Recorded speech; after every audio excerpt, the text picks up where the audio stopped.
ثم جعلناک علی شریعۃ من الامر، اے نبی علیہ السلام بنی اسرائیل کے بعد ہم نے آپ کو ایک پختہ دین کے اوپر حکم دے کر بھیجا، فاتبعها، تو اے نبی آپ اس کی پیروی کریں شریعت کی جو ہم نے آپ پہ نازل کی ہے، ولا تتبع اهواء الذین لا يعلمون، اور اے نبی صلی اللہ علیہ وآلہ وسلم جو لوگ اپنی خواہشات کی پیروی کر رہے ہیں آپ نے ان کے پیچھے نہیں چلنا، آپ نے اللہ کی وحی کے پیچھے چلنا ہے۔ نبی کو بھی حکم ہے کہ انہوں نے اللہ کی وحی کے پیچھے چلنا ہے، تو باقی کس کھاتے میں؟ قرآن میں 3 دفعہ یہ آیت آئی ہے، سورہ یونس میں، سورۃ الانعام کے اندر، سورہ الزمر کے اندر۔ قل انی اخاف ان عصیت ربی عذاب یوم عظیم، اے نبی تم فرماؤ کہ مجھے تو خود ڈر ہے اس بات کا کہ اگر میں نے بھی اللہ کی نافرمانی کی تو بڑے دن کا عذاب مجھے بھی آ پکڑے گا۔ کس نے؟ نبی صلی اللہ علیہ وسلم۔ یہ باتیں اس لیے کہلوائی گئی، حالانکہ نبی علیہ السلام تو اللہ کے محبوب ہیں، صرف اس لیے کہلوائی گئی کہ تاکہ بعد میں کوئی بندہ تکبر کے ساتھ معاملات کو کلیم نہ کرنا شروع کر دے کہ جی یہ بزرگوں تو نماز کی ضرورت ہی نہیں، اللہ تک پہنچ چکے نا۔ لوگ کہتے ہیں نا، کہتے ہیں جی نماز تو اللہ تک پہنچنے کے لیے چاہیے، تو جو اللہ تک پہنچ چکے ہیں انہوں نمازہ معاف نہیں۔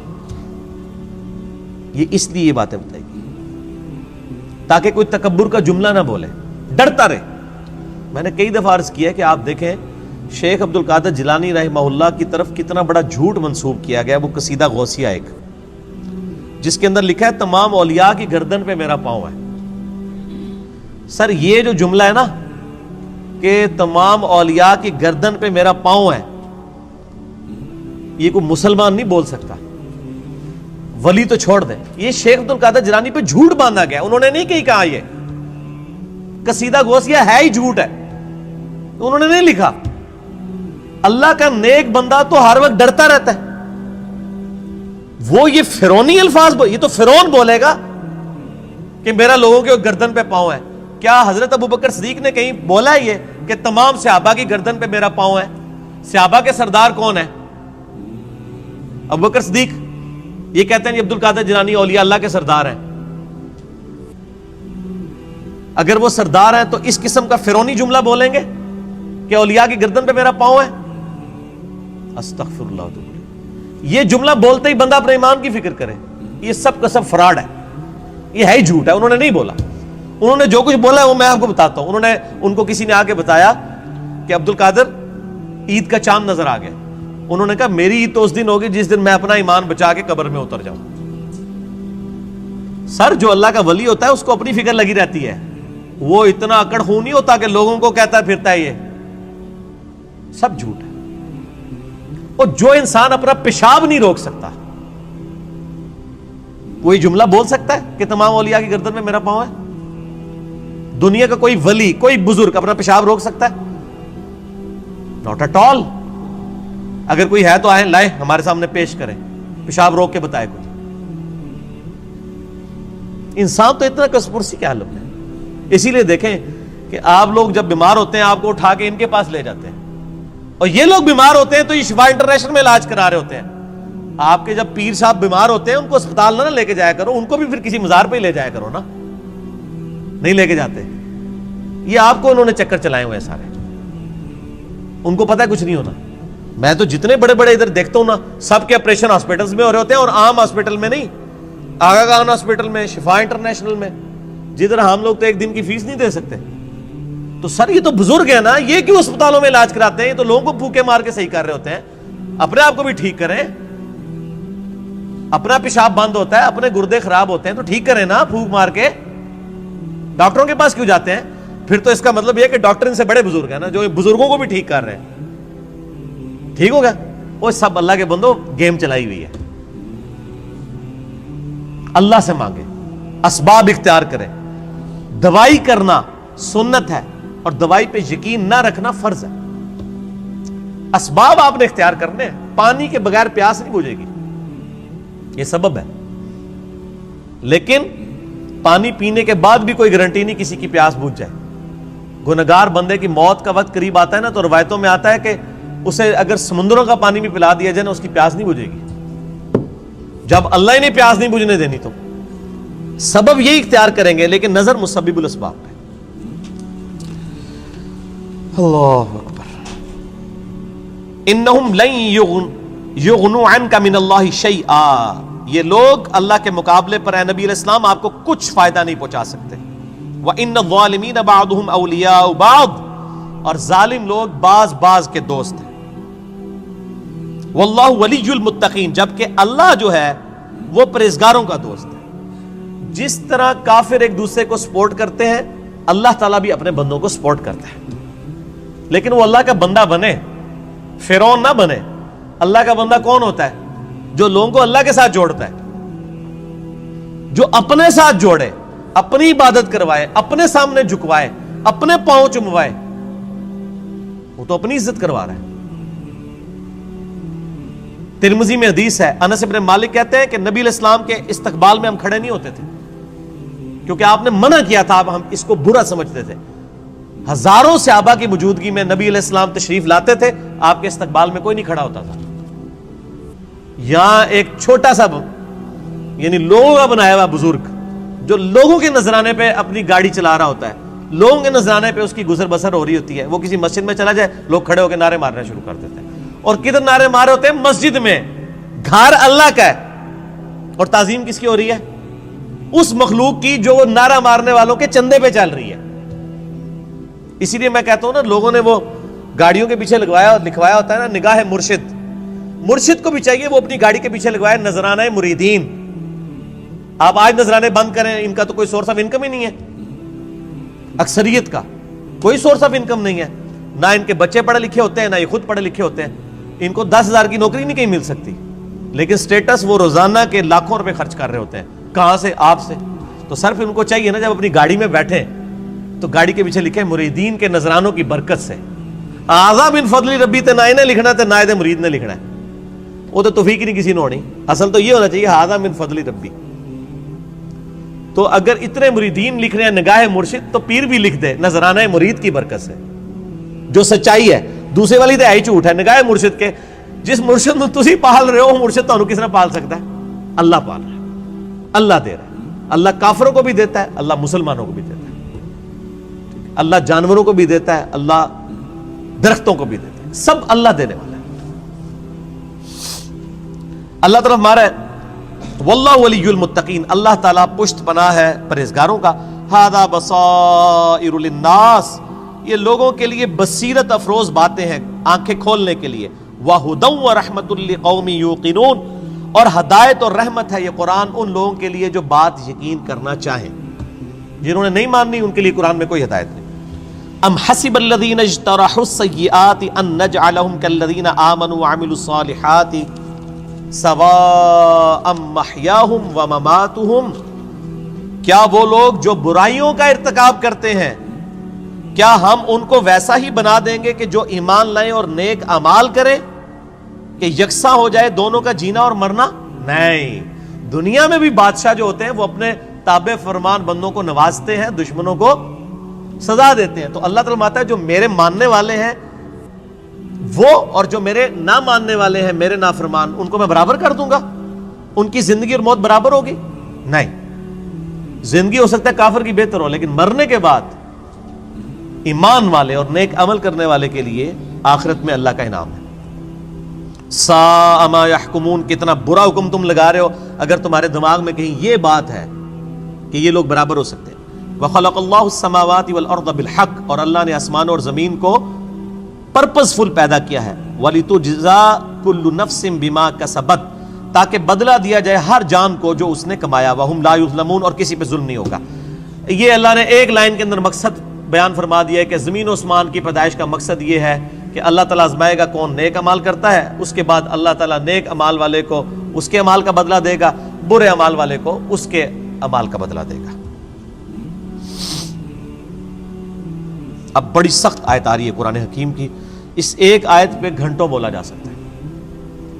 افرائیت من اتخذ الہہ ہوا، اے نبی صلی اللہ علیہ وآلہ وسلم بھلا تم نے اس شخص کو دیکھا جس نے اپنی خواہش نفس کو اپنا خدا بنا لیا.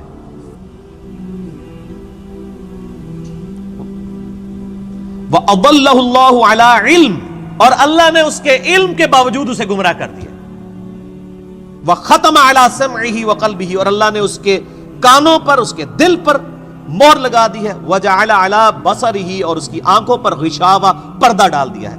فمن یہدہ من بعد اللہ افلا تذکرون، تو بتاؤ اب اللہ کے بعد کون ہے جو اس کو ہدایت دے؟ کیا تم غور نہیں کرتے؟ جس کو اللہ گمراہ کر دے،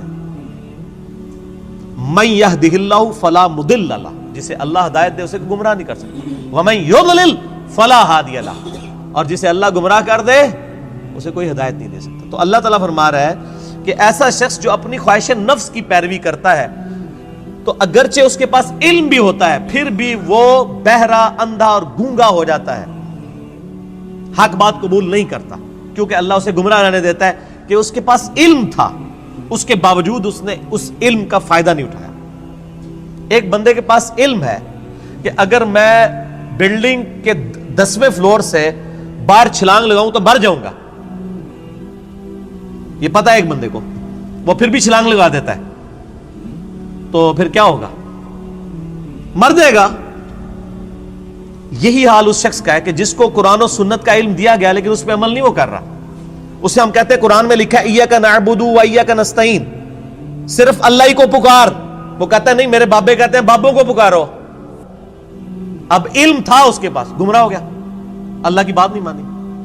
ایک بندے کو بتایا بھی بخاری مسلم میں نماز کا طریقہ رکوع میں جاتے وقت اور رکوع سے اٹھتے وقت رفع الیدین کے ساتھ لکھا ہے، نہیں مانا۔ ایک بندے کو بتایا کہ تم ہر مہینے 11ویں دیتے ہو، جبکہ 11ویں والے پیر کی جو اپنی کتاب ہے غنیت الطالبین، اس میں نماز کا طریقہ وہی لکھا ہے جو بخاری مسلم میں لکھا ہوا ہے، وہ کہتا ہے میں نے رفع الیدین نہیں کرنا۔ تو ضد کا تو کوئی علاج نہیں ہے۔ یہ وہ لوگ ہوتے ہیں جو علم کے باوجود گمراہ ہو جاتے ہیں۔ علم ہے، اسی لیے ہم اکثر وہ لوگ کہتے ہیں وہ ایڈے بڑے وہ مولویوں کو نہیں پتہ لگا، وہ پاگل نے، تو انہوں پتہ سمجھ آ گیا۔ تو ان کو بتائیں، آپ جن علماء کہہ رہے ہیں اتنے بڑے بڑے، آپ کے مخالف اپنے علماء کو اتنے بڑے بڑے کہتے ہیں اور آپ کے علماء کو جاہل کہتے ہیں۔ بریلوی دیوبندیوں کو گستاخ رسول کہتے ہیں کہ نہیں؟ تو کیا دیوبندیوں کے علماء علماء نہیں ہیں؟ اور دیوبندی بریلویوں کے علماء کو مشرک کہتے ہیں کہ نہیں؟ تو کیا بریلویوں کے علماء علماء نہیں ہیں؟ سنی شیعہ کے علماء کو، شیعہ سنیوں کے علماء کو، اہل حدیث ان کو، یہ سارے اہل حدیث کو گمراہ کہتے ہیں کہ نہیں؟ ہم کہتے ہیں شاید ساری صحیح کہہ رہے ہو، لگ ایسا ہی رہا ہے کہ آپ اپنے آپ کو کتاب و سنت کے سامنے پیش کرنے کے لیے تیار ہی نہیں ہو۔ اگر کسی کو بات پتہ چلے وہ اللہ کا شکر ادا کرے، جی میرے تک بات پہنچ گئی، مجھے اس سے کوئی غرض نہیں ہے کہ دنیا کیا کر رہی ہے، مجھے صرف اس چیز سے غرض ہے کہ میرے نبی نے کیا مجھے حکم دیا ہے صلی اللہ علیہ وآلہ وسلم۔ اور نبی جو امت کو دے کے گئے ہیں کوئی بابا نہیں دے کے گئے۔ حجۃ الوداع کے موقع پہ کیا فرمایا؟ میں اپنے بعد تم میں 2 چیزیں چھوڑ کے جا رہا ہوں، کیا 2 بابے، 2 مولوی، 2 شیخ القرآن، 2 بزرگ، 2 صوفی؟ نہیں، کہا اللہ کی کتاب، اس کے نبی کی سنت، اس کو پکڑو گے ہدایت پہ رہو گے، اس کو چھوڑ دو گے گمراہ ہو جاؤ گے۔ تو دین تو یہ ہے۔ ایک بندہ آپ کو قرآن سکھا تو رہا ہے لیکن خود قرآن پہ عمل نہیں کر رہا، تو اس کا قرآن کا سکھانا کیا ہے؟ میں آپ کو کلمہ پڑھا کے مسلمان کر دوں، جب آپ مسلمان ہو اور میں آپ کو بتاؤں کہ یہ اللہ کی کتاب ہے، آپ کتاب کھول کے مجھے کہیں گے آپ نے مجھے مسلمان تو کیا ہے لیکن اس کتاب میں جو کچھ لکھا آپ تو اس پہ عمل ہی نہیں کر رہے، تو آپ اس کو کیا یہ کہیں گے کہ میں تو کلمہ پڑھایا اس واسطے میں جو کہوں گا وہی صحیح ہے، یہ کہیں گے یا قرآن کو مانیں گے؟ کلمہ پڑھانا تو اپنی جگہ ہے، بخاری مسلم حدیث ہے اللہ تعالیٰ فاسق سے، بدکار شخص سے بھی دین کا کام لے سکتا ہے۔ اگر کسی نے کسی کو کلمہ پڑھایا یہ اس کی بزرگی کی دلیل نہیں ہے۔ اگر کوئی کہتا ہے آج ڈاکٹر ذاکر نائک نے ہزاروں لوگوں کو کلمہ پڑھایا ہے، بریلوی دیوبندی اس کو بزرگ کیوں نہیں مان لیتے؟ پھر تسی بھی جھوٹ مارنے بند کر دو، 90 لاکھ نو کلمہ پڑھایا ہے، ادو تو 90 لاکھ آبادی کوئی نہیں سی۔ اگر آپ نے کلمہ پڑھانے کو کسی کی بزرگی ماننا ہے تو ڈاکٹر ذاکر نائک نے ہزاروں لوگوں کو کلمہ پڑھایا ہے نا، تو کیا بریلوی دیوبندی اور شیعہ مان لیں گے اسے بزرگ؟ تو سر بریلوی دیوبندی اگر اپنے بابوں کو کہتے ہیں اتنوں کو کلمہ پڑھایا تھے، تسی بھی اپنے بوجھے چ رکھو، پھر وہ کہنے کے نہیں جی کلمہ پڑھانے والا کیا ہوتا ہے تے وہ بد عقیدہ ہے نا، تو سر تسی بھی تواڈے کلمہ پڑھانے والا کیا ہوتا ہے، تواڈے بھی اگر بد عقیدہ نے تو کوئی فرق نہیں پڑتا۔ فرق کس سے پڑتا ہے؟ قرآن و سنت سے۔ اللہ کے نبی کے قدموں تک پہنچو، کسی بابے کے قدموں تک نہیں۔ اس لیے فرمایا تم میں 2 چیزیں چھوڑ کے جا رہا ہوں، اللہ کی کتاب، اس کے نبی کی سنت، قیامت تک کے لیے 2 چیزیں، جو اس پہ عمل کرے گا ہمارے سر کا تاج ہے، اور جو عمل نہیں کرتا گستاخ رسول ہے۔ اصل میں گستاخ وہ ہے۔ ٹھیک ہو گیا جی، آگے چلیں۔ اللہ تعالیٰ فرماتا ہے وَقَالُوا مَا هِيَ إِلَّا حَيَاتُنَا الدُّنْيَا، اور یہ لوگ تو کافر کہتے ہیں کہ بس دنیا کی زندگی ہے، نموت وَنَحْيَا، ہم اسی میں مرتے ہیں اور جیتے ہیں، وَمَا يُهْلِكُنَا إِلَّا الدَّهْرُ، اور ہمیں جو ہلاک کرتا ہے نا وہ زمانے کی گردش کرتی ہے، یعنی جب ٹائم پورا ہوتا ہے تو ہم مر جاتے ہیں۔ کوئی یہ زندگی موت کا نظام کسی خدا نے کنٹرول نہیں کیا ہوا، نہ قیامت قائم ہونی ہے، نعوذ باللہ۔ وَمَا لَهُم بِذَلِكَ مِنْ عِلْمٍ، حالانکہ ان کے پاس علم کی رتی بھی نہیں ہے۔ اگر ان کے پاس علم ہوتا تو ان کو پتا چلتا یہ نظام کسی کے بنانے سے بنایا گیا ہے۔ اِنْهُمْ إِلَّا يَظُنُّونَ، بس یہ اٹکل پچو چلا رہے ہیں۔ وَإِذَا تُتْلَىٰ عَلَيْهِمْ آيَاتُنَا، جب ان پہ ہماری آیات پڑھی جاتی ہیں، بینات، روشن آیات، مَا كَانَ حُجَّتُهُمْ، تو یہ کوئی اور حجت نہیں کرتے سوائے ایک حجت کے، إِلَّا أَن قَالُوا ائْتُوا بِآبَائِنَا إِن كُنتُمْ صَادِقِينَ، یہ کہتے ہیں اگر تم سچے ہو تو ہمارے مرے ہوئے باپ دادا کو زندہ کر کے لے آؤ۔ ہمارے باپ دادا قبروں سے نکل کے یہ بات ہمیں کہیں کہ نبی اللہ کا نبی ہے، تب مانیں گے، قرآن کو ہم نے نہیں ماننا۔ یہ کافروں کی دلیل تھی، اور یہ ساری کافروں والی روش آج بھی جاری ہے۔ ہم کسی کو بتاتے ہیں نا قرآن میں یہ لکھا ہوا ہے، وہ کہتے ہیں یہ جو قبر میں چلا گیا نا یہ تو کچھ اور بتا کے گیا۔ تو یہ نکل کے اگر ہمیں کہے، دیکھ لو کافر بھی یہی کہہ رہے ہیں تے پائی اور نہ سی انہوں نے قبرہ تو باہر کاٹ سکنے ہیں، اسی تو ہی دسنا ہے جو اللہ نبی دس کے گئے نے قرآن پاک، اور قیامت تک کے لیے محفوظ صرف اللہ کی کتاب ہے، کسی بزرگ کی تعلیمات بھی محفوظ نہیں ہے۔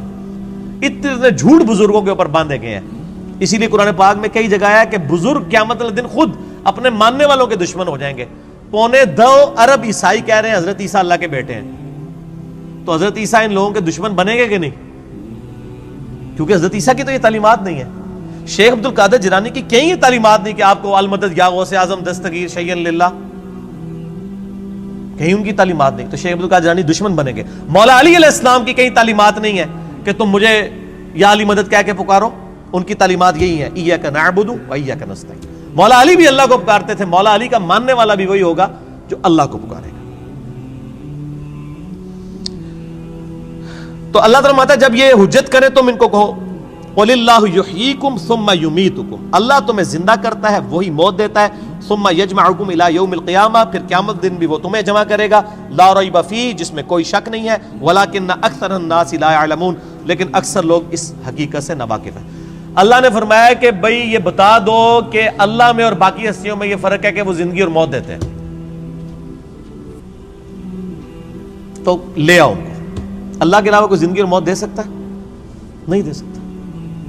اگر کوئی کیسا کہتا ہے کہ دے سکتا ہے، اور جناب کس کس قسم کے جھوٹ، یعنی انہوں نے، یعنی وہ جی شیخ عبد القادر جیلانی رحمۃ اللہ علیہ نے ایک ڈوبی ہوئی بارات جو ہے وہ مرنے کے اتنے سال بعد زندہ کر دی تھی۔ اللہ کے بندو توبہ کرو، قرآن پاک میں سورہ انبیاء کا پہلا رکوع ہے، 17واں پارہ پہلا صفحہ ہے۔ نبی صلی اللہ علیہ وآلہ وسلم کو کافر کہتے تھے، تم ہمیں یہ کہتے ہو نا اگلے نبیوں کے یہ معجزے کہ مردہ زندہ کرتے تھے، تم ہمیں مردہ زندہ کر کے بتاؤ پھر نبی مانیں گے۔ تو اللہ تعالیٰ نے فرمایا کہ ان سے فرما دو کہ معجزات اللہ کے پاس ہے، وہ کوئی معجزہ اس قسم کا نہیں۔ نبی صلی اللہ علیہ وسلم نے بھی کوئی مردہ نہیں کبھی زندہ کیا۔ حضرت عیسیٰ علیہ السلام کا قرآن میں ذکر آتا ہے کیونکہ ان کا معجزہ وہ تھا، ہمارے نبی کا معجزہ قرآن ہے، جیسا کہ موسیٰ علیہ السلام کا معجزہ عصا تھا۔ ویسے آپ صلی اللہ علیہ وسلم کے بہت معجزات ہیں بخاری مسلم میں کہ مبارک انگلیوں سے پانی کے چشمے جاری ہو گئے، مبارک دعا سے چاند 2 ٹکڑے ہو گیا، مبارک پسینے سے خوشبو آتی تھی، یہ معجزات ہیں، مردہ زندہ کرنے والا نہیں ہے۔ تو یہ بعد کے لوگوں کے بارے میں آپ کلیم کر رہے ہیں کہ انہوں نے مردے زندہ کیے ہیں؟ آج بھی لیں کسی کو جو کہتا ہے نا مردہ زندہ کر سکتا ہے تو ہم اسے شہید کر دیتے ہیں، اس کی اجازت سے وہ اپنے آپ کو زندہ کر کے بتائے۔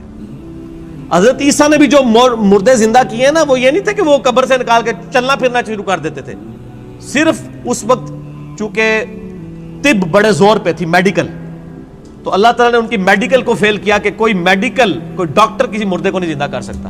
اللہ نے آیا ہوں میرا نبی اے جیڑا مردہ زندہ کرے گا، اور وہ صرف اتنا ہوتا تھا، قبر پہ گئے مردے کو زندہ کیا، وہ مردہ کہتا تھا کہ حضرت عیسیٰ اللہ کے نبی، واپس چلا جاتا تھا، بس اس سے زیادہ نہیں تھا زندہ ہوتا نا۔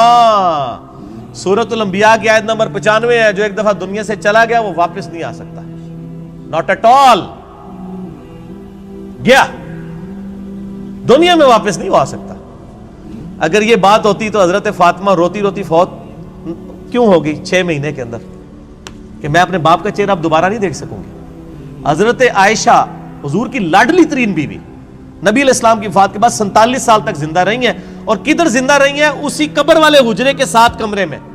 میں کہتا ہوں کوئی ایک روایت دکھا دے کہ انہوں نے نبی علیہ السلام کی کبھی زیارت کی ہو قبر کے اوپر. آج لوگ کہتے ہیں ہمارے گھر میں آ جاتے ہیں, کوڑ مارنے چھڑ دو اللہ دے بندے ہو, چوڑ.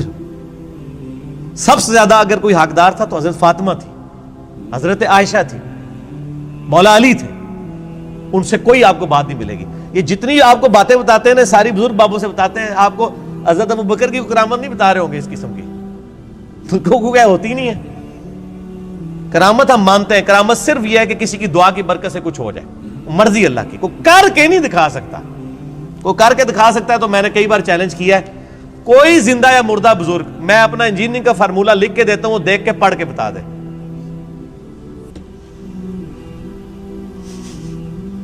وہ جن کو چیلنج دے رہے ہوتے ہیں وہ کہتے ہیں نہیں یار نہیں پڑھ سکتے ہو.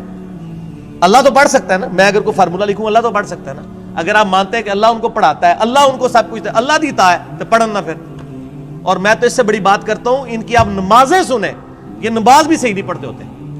میں نے کئی لوگوں کی نمازیں سنی ہیں, نماز غلط پڑھ رہے ہوتے ہیں. ایو النبیوں کو میں نے بتایا نا, ادھر ایک بہت بڑے پیر صاحب تھے جیل میں نام نہیں لیتا. ایک دن میں نے ان کی نماز سنی, ہم وہ بھی شغل ملے میں بیٹھ گئے نماز سنانے کے لیے. نماز میں پڑھ رہے السلام علیکہ ایھا النبیو. مرید ہزاروں ہیں جن کو انہوں نے جنت میں لے کے جانا ہے, نماز ایھا النبیو 25-30 بندوں کی موجودگی میں. اور بھی بڑی غلطی تھی, یہ موٹی سی مجھے یاد رہ گئی. میں کہ یہ کیا پڑھ رہے ہیں؟ وہ بچپن سے نماز یاد کی تھی, اسی طرح چل رہی تھی. باقی عین ہا تو ہے ہی کوئی نہیں تھا نا, وہ تو چھڈ ہی دو, وہ تو میں گل ہی نہیں کہ میں زبر زیر کی غلطیاں. ایھا النبیو. اور یہ وہ ہیں جو کہہ رہے ہیں اسی جناب تہاڈا بیڑا تار دینا. نماز نہیں آتی, دعوے. میرے پاس کئی لوگ آتے ہیں نہیں وہ ہمارے سلسلے میں بیعت ہو جائیں. میں نے کہا آپ کا پیر مجھے صرف یہ 17 اذکار جو فرض نماز کے بعد کے ہیں نا وہ مجھے زبانی سنا دے, میں بیعت ہو جاؤں گا. آج تک دنیا کا کوئی پیر سامنے نہیں آیا. 17 اذکار ہیں فرض نماز کے بعد. لوگوں کو کتنے آتے ہیں؟ 4 یا 5. آیت الکرسی, تسبیح فاطمہ, اللہ اکبر, استغفر اللہ, اللہ انت السلام. تہاڈی تے گنتی مک جانی ہے 5 تو بعد. اے 17 اذکار لکھے ہوئے گرین کارڈ پہ جو نبی صلی اللہ علیہ وسلم کرتے تھے, دنیا کے کسی پیر کو نہیں آتے ہیں. وہ 24 اذکار بلو کارڈ پہ لکھے ہوئے ہیں جو صبح و شام کے اذکار ہیں نبی علیہ السلام کے. کتنی کتنی مشکل دعائیں ہیں بخاری مسلم میں, کسی پیر کو نہیں آتی ہیں. میں اس سے بڑا چیلنج کہتا ہوں یہ دیکھ کے پڑھ کے بتا دیں. یہ اتنی مشکل عربی ہے کہ جس نے پہلی دفعہ پڑھی ہو وہ اس کو ایک دفعہ پڑھ کے صحیح پڑھ ہی نہیں سکتا. ابھی تک تو سارے فیل ہوئے ہیں. تو پھر یہ کہنا کہ ہم لوگوں کو نبی علیہ السلام تک پہنچاتے ہو, تسی آپ تک پہنچے کوئی نہیں ہوئے اللہ دے بندے ہو. نبی علیہ السلام تک وہ پہنچا ہوا ہے جو نبی علیہ السلام کے طریقے پہ ہے, جو آپ نے فرمایا ہے, جو آپ نے وظیفے بتائے ہیں.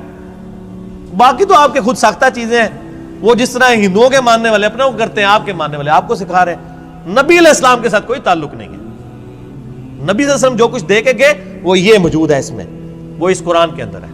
باقی سب کچھ آپ کے بابوں نے آپ کو دیا ہے, اس کا دین سے کوئی تعلق نہیں. ٹھیک ہو گیا جی.